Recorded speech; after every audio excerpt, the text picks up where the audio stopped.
Hi, good afternoon. I am Angela, and I'll be talking about the newborn screening pilots in Georgia done at Emory University in partnership with the Department of Public Health here in Georgia.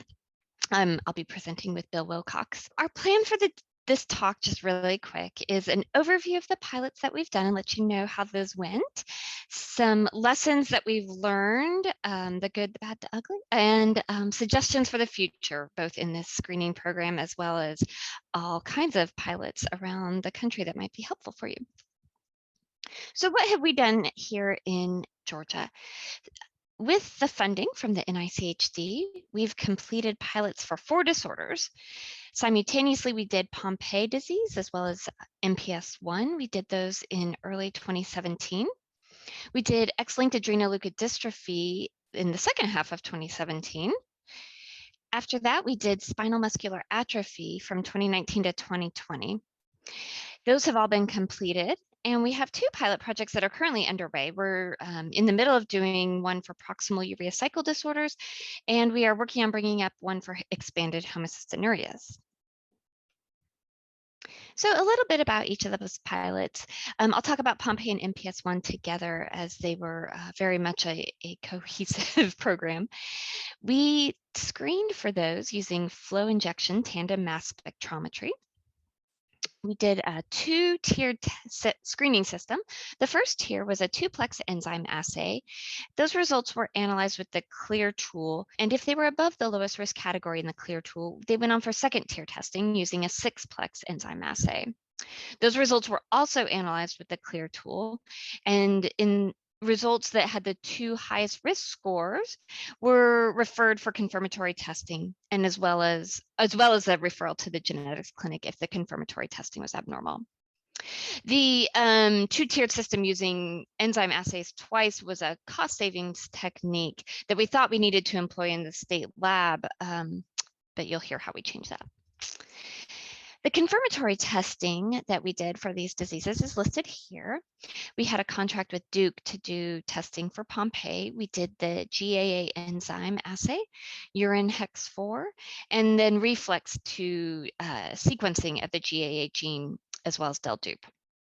Locally, we asked providers to test kiddos with a chest x-ray, EKG, and also a CPK level. MPS I was a little easier, at least in terms of the list we're looking at. They did IDUA enzyme assay as well as urine glycosaminoglycans or urine GAGs. ALD, we did also flow injection tandem mass spec as the 1st-tier test. And then for elevations in that 1st-tier test, those samples went on to also get testing for the very long chain LPCs, but using liquid chromatography tandem mass spec, which was done in an outside lab. If elevated at the 2nd tier, those kids were referred for diagnostic testing using very long chain fatty acids and sent to the genetics clinic if those results were abnormal. Spinal muscular atrophy was a very different one. We used PCR for the SMN1 exon 7, and that was multiplex with our existing SCID assay that's done in our state lab.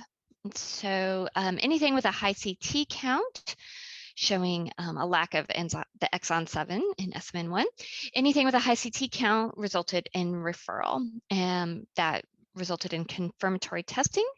We did SMN1 common deletion testing that reflects to SMN2 copy number and a rapid referral to pediatric neurology. This slide shows our outcomes from our 4 completed pilots. Starting off with MPS I and Pompe, both screens had close to 59,000 children screened. We had in Pompe 5 positive screens, 1 child identified with infantile onset Pompe, and 2 kiddos diagnosed with a later onset form of Pompe. There were no false positives, although 1 pseudodeficiency was confirmed. So if you count that as a false positive, that would fall in that category as well. And we had 1 family refuse follow-up in the Pompe pilot. For MPS II, quite a different story. We had 11 kiddos screened positive and no diagnosed cases of MPS I. We had 4 confirmed false positive cases, 2 children confirmed with pseudodeficiency, and 5 families refused follow-up in our MPS I pilot. For ALD, we screened a bit over 50,000 children, had 8 positive screens, 1 confirmed case of ALD, and 2 children with a Zellweger spectrum disorder.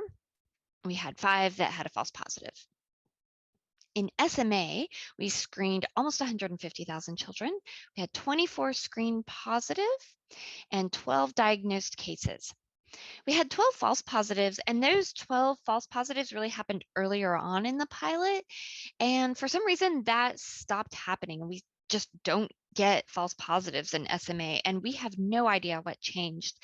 I like to joke that it was just growing pains of the assay, but we really don't experience that anymore. None of our parents refused follow-up in terms of getting confirmatory testing and presenting at pediatric neurology, although we did have 2 families who, once they presented to neurology, at that point refused any sort of serious intervention, and both of those children passed away. So I put an asterisk there to kind of note that follow-up might be considered different things depending on your definition of that. I also listed here the publications that we made for the first 3 pilots, Pompe and MPS when we published together, and our X-linked adrenoleukodystrophy experience has a publication. SMA is in the works, so stay tuned. You'll be seeing that soon. A few lessons learned from these pilots. Reporting issues. We did not create a mechanism for our pilot project results to appear on our standard lab report, and that was a huge mistake. And we are still dealing with that. We are going to change that going forward because it creates a ton of confusion for our providers and our parents, where they've received a normal report from the state lab, and then at the same time, the follow-up program is contacting them, telling them that actually, indeed, there's an abnormality with the pilot study, and a lot of additional communication is happening there to clarify what the situation is. For both parents and providers. So we would strongly recommend to everybody and to ourselves to make sure that those results end up on the report somehow. We are considering adding a section that is a pilot results section specifically, so that folks know it's not part of our standard panel, but is still part of the newborn screen.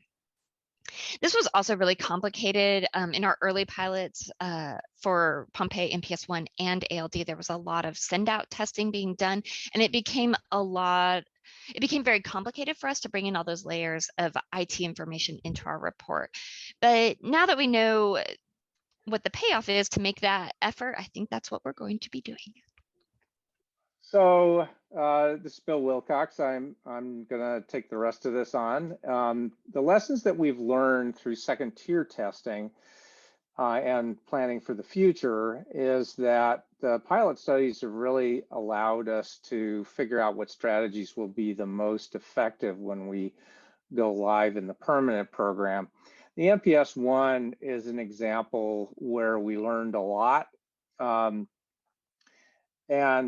Doing second tier testing would have eliminated most, if not all, of our referrals. All of them were for African Americans, and there's a very high rate of pseudodeficiency in that group. One of the alleles that we found is present in 1 in 16 African Americans, according to NOMAD. And one child that was listed in the forms was white, but on questioning, the family also had mixed heritage, which explained where the mutation came from. Because we weren't doing second tier testing in our pilot program, we identified a lot of problems in getting testing done as an outpatient. We didn't face that for Pompe because it was part of the contract. We paid for it. It was done efficiently. But in this case, we were had to get insurance permission to do testing for finding the mutation in the iduronidase gene for MPS 1. And that was a horrendous process with a lot of time delays, especially with some insurance plans. So that's something we'd like to avoid in the first place with second tier testing. But as we need to do it clinically, we need to plan on that problem and how to deal with it in the future.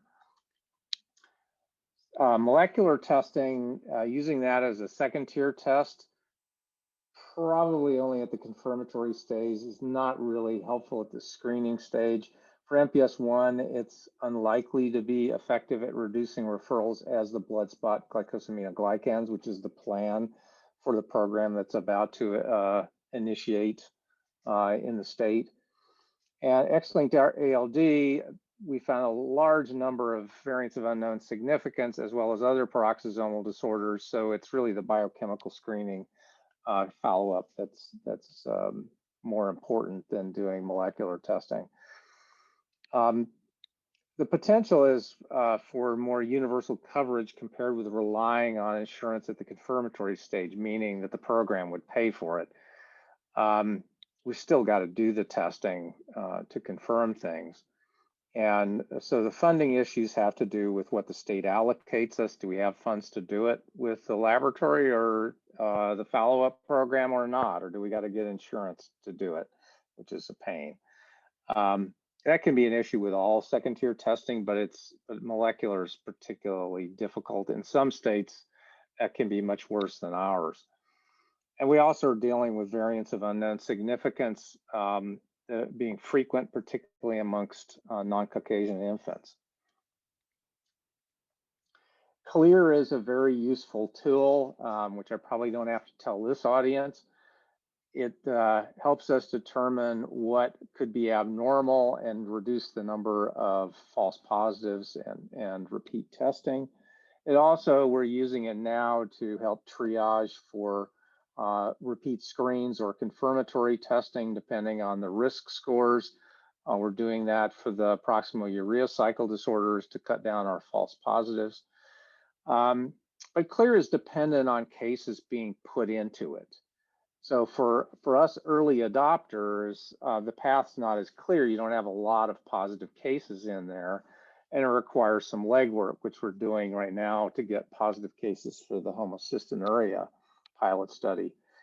The proximal urea cycle disorders, which is ongoing, has been infinitely more challenging than Pompe and MPS 1, initially due to a lack of confirmed cases in the database with the Neobase 2 screening assay. False positive screens nevertheless are valuable. Our performance using Clear has substantially improved after we resolved the early screens and entered that information into the database. That helps us do better dual scatter plots and predict whether the child's going to be affected or not. I think it's important for people to be committed to inputting data into Clear, especially from early adopters, to allow others to be successful. But I really like to see everybody do it because all these disorders are pretty darn rare. MPS 1 and Pompe have been added to the Georgia Newborn Screening Panel with the second-tier testing of blood spot GAGs for MPS 1. That'll be restarting very shortly. X-linked ALD was restarted. It's been very successful, minimal changes from the pilot study, and it was brought from the outside laboratory into the state lab. And we are screening with very few false positive results and actually a surprising number of true positives. We've been screening now for about a year, close to 130,000 kids. We've had 20 positive cases, 6 with confirmed X-linked ALD, 1 with Zellweger's, and 7 kids are in the follow-up diagnostic process, and 6 were resolved as false positives. This was a stunning amount of X-linked ALD that we weren't expecting, and it's creating some stresses on the system to have that many coming in. SMA was very successful, and we've continued screening with no interruptions. We get very low false positive rates, but we've changed our strategy to follow up. Rather than doing confirmatory testing, we're immediately referring them to neurology, who can do the confirmatory testing, but also examine them and begin the process for getting them on treatment. Because we noted there's a delay in getting them on treatment that's just unacceptable. Part of that is related to insurance authorizations, but part of it was just the time it takes to get the child in to do the confirmatory testing. Whereas if we can get them into neurology, they can really hear about what SMA is and why you got to move very fast, the system seems to be working better over time. I have some suggestions for the future for these pilot studies. We who are part of the IDIQ really need more time for the application process. We always end up begging for more time. We need time to design the project and gather information from other places that have done it, gather quotes and documents from people. Even if we just had a heads up on what the proposed disease was going to be, we could really get a head start on this before the official RFA came out. The existing funding model is not conducive to many state labs that are not closely affiliated with the academic center. For example, in Georgia, trying to give the contract to the state lab would probably take forever. And there's some restrictions on hiring people off of federal research grants that essentially you can hire them, but as soon as that contract is over, you got to fire them, which isn't very helpful when you've just trained somebody up so well. Whereas if it's through the academic center, that's a little bit easier, but if more personnel is needed at the state level, that's a problem. So most states are going to need extra time, especially if it's a state lab, to apply for that external funding from the NIH, then us at the university can push through.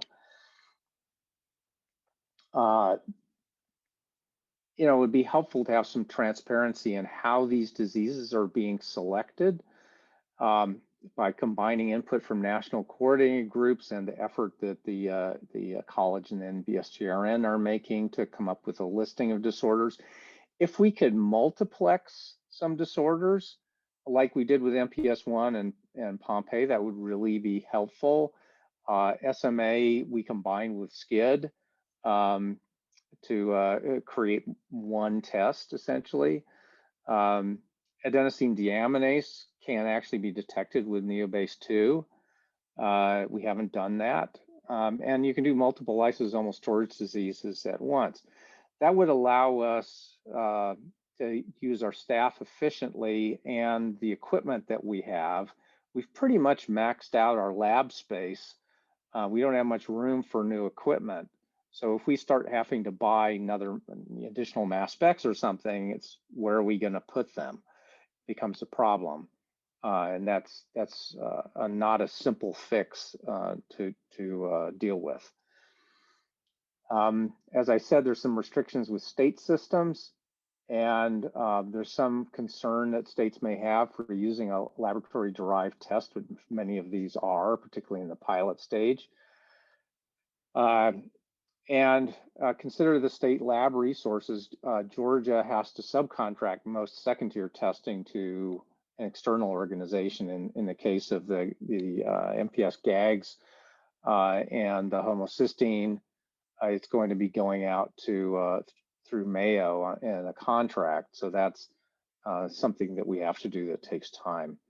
And as I said, Georgia has barriers to hiring research personnel under federal contracts that's really kind of prohibitive. From a regulatory and ethical perspective, consent must be waived in order to achieve equitable screening pilots across the population. We can't be consenting families to do the screening. That's just logistically impossible.